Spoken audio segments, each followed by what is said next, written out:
Ah, Gandang umaga guys. Yan ang bahay na ginagawa ko guys. Bahay ng kapatid ko. Yan guys. Nagpagawa kasi siya guys. Mga kahoy-kahoy lang. Yan. Ito kasi yung dati niyang yan. Medyo na siya, bulok na mga dingding. Kaya papalitan guys. Yan.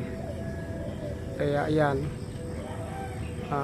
Panibago ulit guys na gawa guys. Ayan.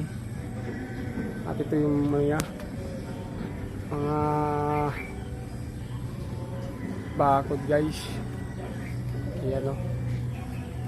Yan ang mamaya, yan ang tatapusin ko pag bubong. Medyo mainit na guys. Kakain lang ako saglit bago mamaya gagawin ulit namin. Ayan guys, hanggang dito na lang guys.